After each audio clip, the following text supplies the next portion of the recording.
Hey everyone, Kyle once again, and welcome back to the next movie review for Halloween month of October, and back to another movie, back to another, well, as you know it, back to another rant, you'd say, but maybe it's maybe probably got by display, so it's kind of like it's just a running joke, but this one, I don't like the film, but so far this is not the worst I reviewed. I mean, the one I previously, ATM, I thought was worse because it was such stupid characters.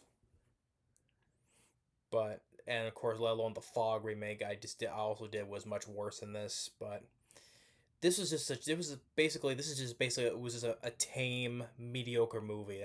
That's basically why I can describe it. It's PG-13, so it's not gonna be all that gory or graphic or anything. So it's just like playing it safe, but at the same time, it's like I said, it's PG-13, but and it's just mediocre. So the film I'll be talking about today is of the 2011 film Shark Night, and this is the one I wanted to review for Halloween month for quite a few years, but never got around to. But Shark Night, or it was at the time it was called Shark Night 3D, because they wanted to release this and they released this in 3D. But 2011, of course, like I said, 3D goes from the time it was like what, starting what in 2000 and maybe 2008 all the way from to 2012 or 2013 or maybe even 2014, I think, because at that time it was the trend, the gimmick that they were releasing these movies in 3D, especially I know definitely in 2010 and 2011 a lot. It was so it just became that they wanted to retrend the gimmick of seeing films in 3D. And just people, and then as the time went on, just they stopped doing it because I think because it cost a lot to shoot in 3D.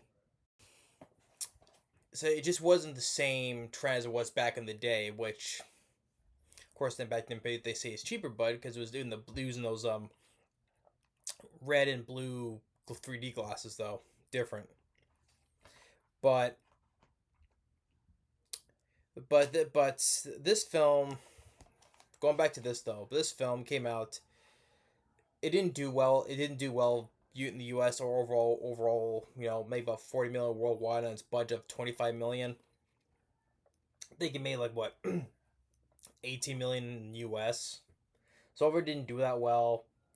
And the thing is though, sad to say, this is directed by David R. Ellis, who I like as a director. When he first debuted, he directed Homeward Bound 2, Lost in San Francisco, which I grew up liking. Not as good as the first film, but I still don't mind it. Then you're going to direct Final Destination 2, which is the best of the series. Then the fourth one, which I think is the worst, the final destination. I just think that's the worst in the franchise. Um, and then he directed Cellular, which I think it's a very underrated thriller film. I love Cellular, with a great cast and a great concept of idea. Like I said, mentioned the cast like Chris Evans, Kim Basinger, Jason Statham, William H Macy. Highly underrated thriller film. I would recommend Cellular, especially when it's written when the script is written by the late director Larry Cohen. Really enough, I love Cellular, so I thought that's very underrated. And he directed Snakes on a Plane, which I had fun with. It's flawed though because there's some bad CGI snakes at times. Yeah, definitely. But I had some dumb fun with it, especially with had Samuel L. Jackson in it. So yeah, I had fun with Snakes on a Plane despite its flaws. But sad to say though, this is the last film he directed before he passed away. He passed away a couple years after this film. and sadly, this was his last film, and he had sadly he passed away on a sour note. Basically, sad. I hate saying that though, because I think this film sucked because it was boring. Like I said, it was a mediocre. It was just a mediocre movie, tame PG-13, and the characters, except for one who I liked, pretty much sucked. And the whole idea of this whole premise, which I thought was weird though, but I'll get to that though. So the story is in this. First of all, it kind of wants to kind of almost like be like Jaws, which I'm sorry. Oh, before I get into the story, no other shark film after Jaws is not gonna be it, right? Jaws is always be the top tier shark masterpiece movie, right? No other film is gonna come close to like Jaws is right here. No other film is gonna come close like be up to here. There's always been shark films always been like more down to here. Well, but there have been ones I've enjoyed though. Like I love Deep Blue Sea. That's a fun popcorn movie, despite some bad CGI, but there's some good practical animatronics in it, and was also with a good cast. And I liked, the song at the end by Hello Cool J. I always loved Deep Blue Sea. I said before, that was a great movie theater experience for me back when I saw it in 1999.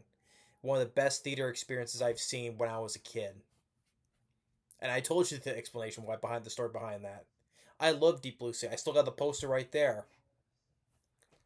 And then Jaws 2 has still been a very solid sequel. Jaws 3 is a guilty pleasure.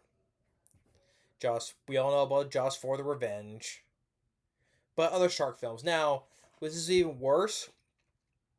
Is the worst shark film? No, it's not, because I still say the sci-fi film shark movies, those are still a lot worse, because those are a lot more cringe-inducing CGI effects and stupid characters and lame premises, and especially stupid titles as well. So, yeah, those I can still say are a lot worse than this. But anyway, getting back to the story, like I said, how we're trying to be like Jaws because you have an opening where a girl, like Jaws, tries to, be mysterious. Well, you don't see the shark though, but the woman gets killed by the shark, but like off, we don't see the shark though, but we do know it. While a guy is passed out inside in his trailer, just kind of like Jaws, where the guy passed out drunk. And then you got this group of teens, seven of them. You got four guys and three girls. They're going to I think it was the lead girl, is played by Sara Paxton. Sara Paxton, who from the 2009 remake of the Last House on the Left, from superhero movie, and she was also in that mermaid movie, Aquamarine. I think she was the mermaid. She's the lead in this, and I think it's her lake house. I think it is. So there's this guy that likes her, who's kind of a nerdy guy, but thing is, he's kind of built fit, for a nerdy guy, right? Another guy is Joel David Moore, who I remember he was in Dodgeball. He was the guy. He was the guy who liked that girl, that woman that was on Ben Stiller's team, and he was also in Hatchet. He was the lead in that. Of course, starring in the Avatar movies.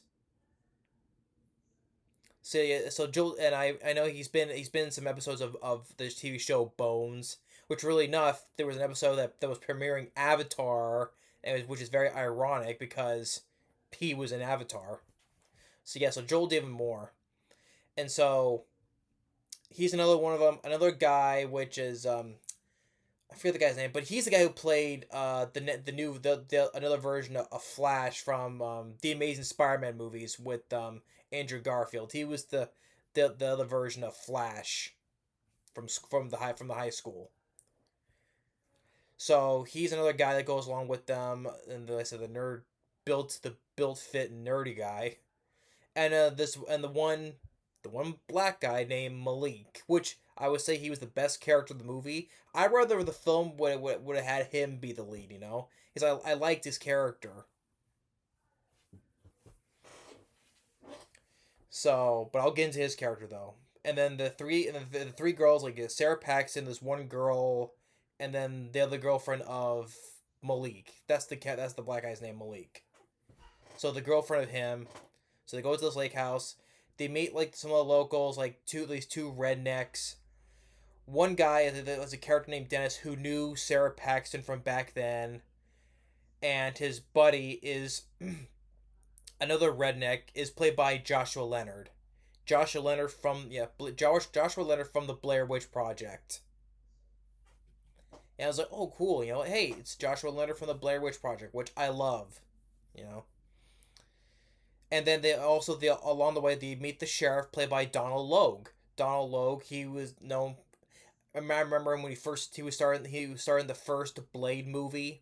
He was the guy who always constantly gets his arm chopped off by Blade or burned until when he took Blade's glasses and he decapitated him. And of course he was also in Ghost Rider. Of course, that very shitty rebooted Resident Evil movie, Welcome to Raccoon City. That shitty rebooted movie. And of course, he probably got some known recognition from starring in the TV show Gotham. He was the partner of Gordon before he became commissioner. So you got some recognizable faces in this movie. So he's the sheriff, and so when they get to the lake house, they're having fun, right? Until when they go water skiing, then Malik, he falls in the water. Then he gets his arm bitten off by a shark. And they're wondering, why are there sharks in the lake? There's never been any sharks. So they try to go for help, you know, get some help for him. But then the controls get messed up because the bad guy is messed up, you know, and then Malik's girlfriend falls and she gets eaten. So he's upset about it. And then, which you know instantly when you see these guys, like the character that is played by was a Chris McCarmack and Joshua Leonard. They offered to give them a ride to go and get help, right? Get help. So the one girl that's with him, which that's how little I know about this girl, who not the girl from Malik or Sara Paxton, the one girl that's with them. That's how little I know about the character, because I don't know pretty much a damn thing about her. She goes with Joel David Moore, but it turns out they're bad guys, so they kidnap them basically. And while that's going on, this is one of the pretty much the only badass moment I liked in the movie, because the guy Malik, because he sees a shark coming and it's a hammerhead, because they put like a different variety of sharks in this lake. One of them is a hammerhead, and the character Malik had a badass moment, you know. He has a spear, he goes in the water, and he kills the hammerhead. Spears it to death, one-handed. I was like, cool, this character I like, you know. I rather wish he was the lead in this movie. You know, single-handedly, one arm, one-handed, kills a shark with a spear. Cool. And that's when the sheriff comes in, thinking, hey, what's going on here? And then the lead guy, who's the nerd but built because he has a six-pack, right? He goes to the sheriff, but he drugs him, which I already knew coming, which the sheriff was in on it as well. So, but going back with Joel David Moore and the girl, Dennis and Joshua Leonard, the whole reason why they're doing this, because why they put all these sharks in here are because, hey, do you ever watch? Because they want to make some like snuff movies, right? Hey, do people, you know how many viewers watch Shark Week every year? I'm like, I don't care. Personally, for me, I like sharks, but I don't watch Shark Week. You know, I don't watch Shark Week, so I wouldn't know how many viewers people watch Shark Week. So they set these cameras on these sharks, and they want to make these snuff movies for people to buy or whatever, to see the realism of how sharks kill people. And I mean, do people? And I think they mentioned the faces of death. I think, and I got me thinking, do they know that that's a fake? That's a fake documentary. Do they not know that's a fake? I don't know, but this is why this whole stuff and why it's all weird. Because why would they just? Do you think people want to buy? See real people get eaten. I don't know though. I don't know though. The whole method behind the madness behind this idea. So, but with the one Dennis, I think it was Dennis or Joshua Leonard, they shoot Joel even more. He goes in the water, tells him to swim. So when he bleeds, the shark smells the blood. And he tries to climb up this tree, but then the shark pulls him and eats him in the water. And with the girl, they put her into this. They toss her into the water where there's this net, and it's filled with cookie cut. It's a species known as. They're tiny sharks. They're called cookie cutter sharks. So when they bite you, it leaves kind of like a cookie cutter shape teeth marks. So she dies from that. She gets cookie cutter shark to death. Bitten a little bit to death, which is kind of a lame death though. So I mean, like I said, it's PG-13. Like I said, it's very tame. You don't. It's not extremely gory. It's just like CG bloody waters. So like I say, so it's very tame. Like kind of was like playing it safe in a way. So then the one guy, who was Flash, Chris something, I forget. I think it was a Chris something who plays Flash from Amazing Spider-Man. He takes the guy Malik. They want to try and go and get help, but the guy Malik, he feels like he's slowing the guy down, so he does like a self-sacrifice. He lets himself fall in the water, and he gets eaten. I'm like, damn, that's like, I like that guy. I wish he would have done that. I wish he would have rather been the lead in the movie. So him do like a self sacrifice, and which honestly that's all in vain because the guy is still jet skiing. All of a sudden, this big great white jumps out of the water for the 3D effect, leaps out of the water like Sharknado, because you know how Sharknado's always, well, they fly in through the air though, but still jumps out of the water for the 3D effect, and just he's driving and constantly just bites into him and just takes him off the jet ski. So, and then I was left with the two leads, the guy and the girl, Sara Paxton and the other guy, the nerd, the so called nerdy guy. That's how I said. Listen, that's how I know not much about their characters. I don't remember a damn thing about them. I mean, Sara Paxton, I don't mind. I did not mind her in the Last House on the Left remake, and well, I'm not a fan of superhero movie, but she, what the lead guy, he's tied up. Donal Logue, the sheriff, has him tied up, and he wants to lure him to the water where there is the sand tiger shark. And it's like, hey, what is a Donal Logue's like, hey, what kind of music you want to hear before you go? He's like, how about some? I think he said AC. I think he said ACDC or I'm pretty sure he said ACDC. I think. And so, but he tricks him, which leads to him burning Donal Logue. He falls in the water, shuts the hatch, and watches Donal Logue get eaten.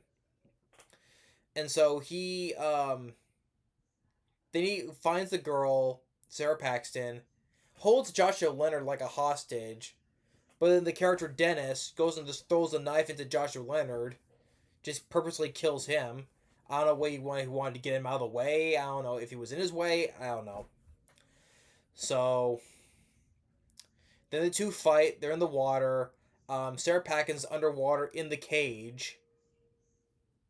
And so then the lead guy, he goes and gets this weapon while the guy Dennis, his leg is caught, the rope attached to the cage, the shark is coming, and then Sara Paxton does like almost like a speaking to him underwater, like a fuck you, and then the shark gets him, and then it's trying to get Sara Paxton, and the guy. Let's just make clear who this guy is, the character's name. So I won't keep saying the guy. Nick, that's the character's name, Nick. So Nick takes his weapon and just gets into like the side of the shark's head, and just kind of blows its brains through the other side of it. No, it doesn't blow up the shark. It just shoots it and blows its brains out, going out the other side of its head, basically. Gets her out, and they're both together. They're fine, and the dog. You see the dog, still in the water. They get the dog, and then they look out, and just for the 3D effect, a shark. What was say a jerk shark? Yeah, I like this movie as a jerk. Yeah, a shark jumps out just for the 3D effect shot at the camera as it's going towards them.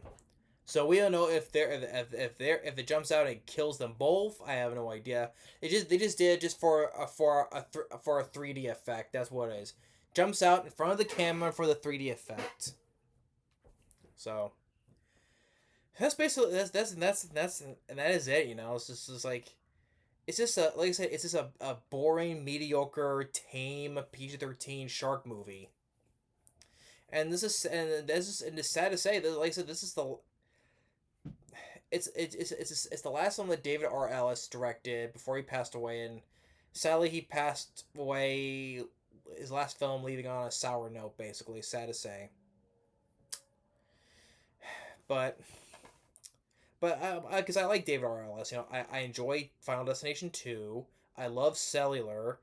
Like I said, Snakes on a Plane was fun for what it was. Homeward Bound 2, the Lost in San Francisco, yeah. He's done good work, but I probably say that the fourth Final Destination film I think was worse than this, because I think that's the worst in the franchise, and I think that's worse than this though. But like I said, this is just a lame, tame, mediocre PG-13 movie. It's not very gory.